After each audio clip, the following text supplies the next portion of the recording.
अस्सलामुअलैकुम। यह है बोइंग 747 का नया शाहकार आसमान की बुलंदियों को छूने के लिए टेक ऑफ करता हुआ, लेकिन तभी पायलट्स अचानक जोर से ब्रेक्स लगाते हैं।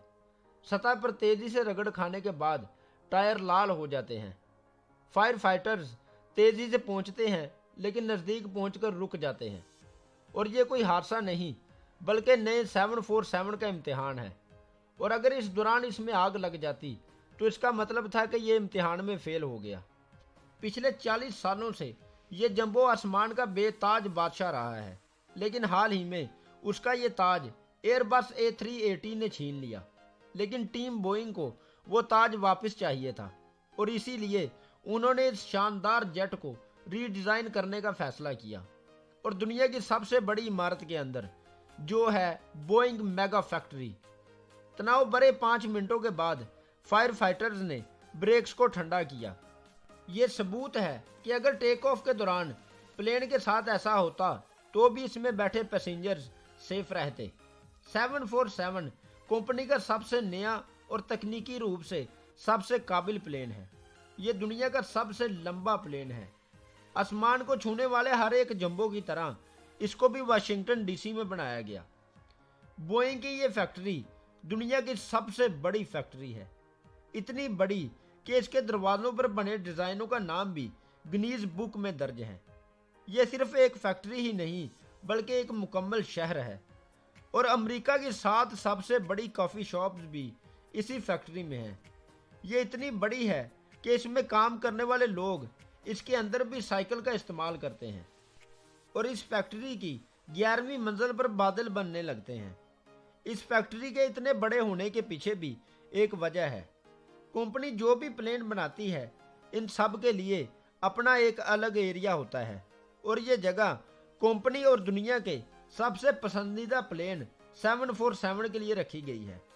नाज़रीन करामी, एक अकेले 747-8 को बनाने में 60 लाख मुख्तलिफ पुर्जे चाहिए होते हैं।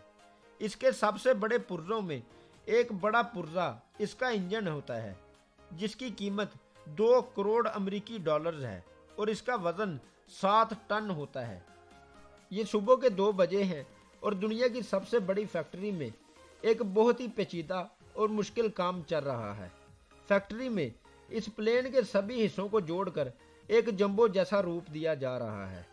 इस प्लेन को बनाने में सबसे मुश्किल काम इसकी बॉडी को आपस में जोड़ना होता है, जो कि 3 बड़े बड़े हिस्सों में तकसीम होती है। इसीलिए ये काम रात के वक्त ही किया जाता है, क्योंकि रात के वक्त फ्लोर पर कम लोग होते हैं और इससे किसी अनहोनी के इम्कानात भी कम होते हैं। इन 2 हेकल पार्ट्स को जोड़ते हुए किसी छोटी से भी छोटी गलती की गुंजाइश नहीं होती, और इस दौरान क्रू को बहुत ही ज़्यादा एहतियात बरतनी पड़ती है।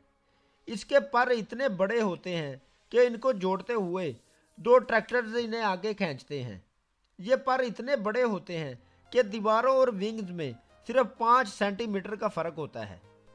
फिर पीछे वाले हिस्से को जोड़ा जाता है, और इसके बाद इस प्लेन की जानी पहचानी शक्ल नज़र आने लगती है। इस प्लेन की लंबाई 76 मीटर और चौड़ाई 68 मीटर होती है। हज़ारों हाथों के एक साथ मिलने से ये प्लेन इस स्टेज तक पहुंचा है। और इसके बाद वक्त आता है इसको पावर देने का, यानी अब इसमें 4 बिल्कुल नए इंजन लगाए जाएंगे। पुराने 747 का इंजन 12,000 लीटर तेल 1 घंटे के हिसाब से खाता था, और तेल की आए दिन बढ़ती कीमतों की वजह से तमाम एयरलाइंस तेल की खपत को कम करने के तरीके ढूंढ रही हैं। वीडियो में मजीद आगे बढ़ने से पहले नए आने वाले दोस्तों से गुजारिश है कि हमारे YouTube चैनल और Facebook पेज को सब्सक्राइब कर लें और बेल आइकन को भी दबा लें, और वीडियो को आगे अपने दोस्तों के साथ भी ज़रूर शेयर कीजिएगा। नीज़ हमारी काविशों का सिला वीडियो को लाइक करने की सूरत में ज़रूर दिया करें। जनरल इलेक्ट्रिक नामी एक कंपनी जेट इंजन बनाने में दुनिया में सबसे आगे है, और बोइंग भी अपने प्लेन्स के लिए इंजन इसी कंपनी से खरीदता है।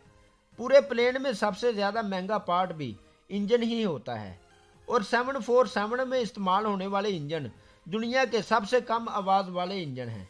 और इनकी एक और खूबी ये है कि ये इंजन तेल की खपत को कम करते हैं।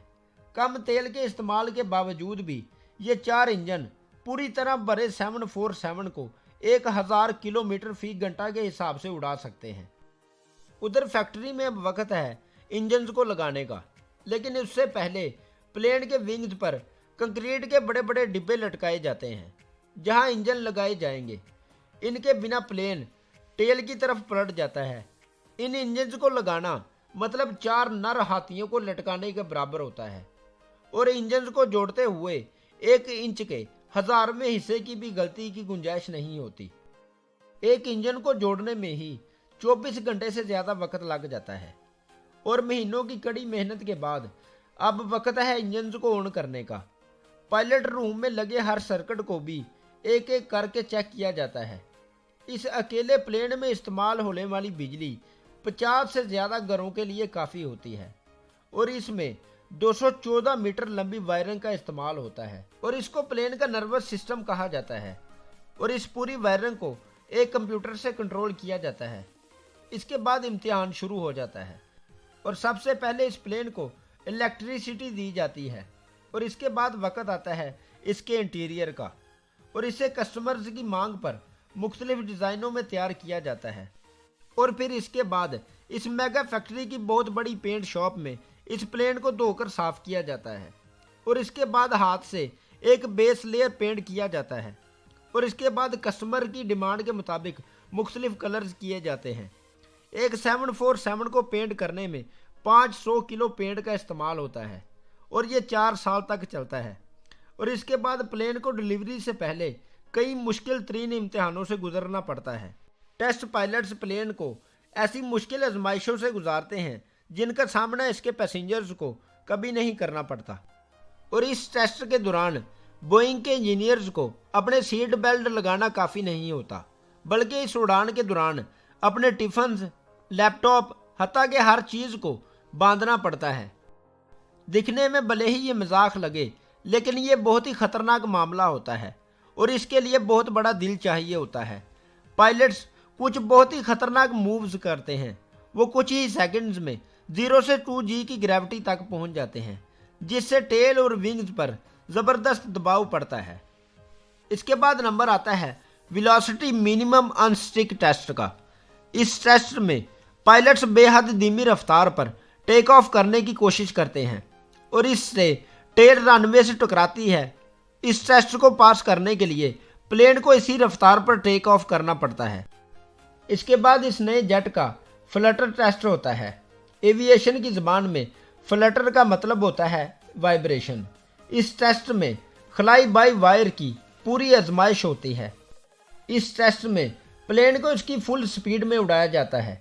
इसके बाद प्लेन को बीच हवा में एक जगह खड़ा कर दिया जाता है।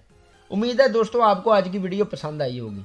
कमेंट करके अपनी कीमती राय से ज़रूर आगाह कीजिएगा। बहुत शुक्रिया। अल्लाह हाफिज़।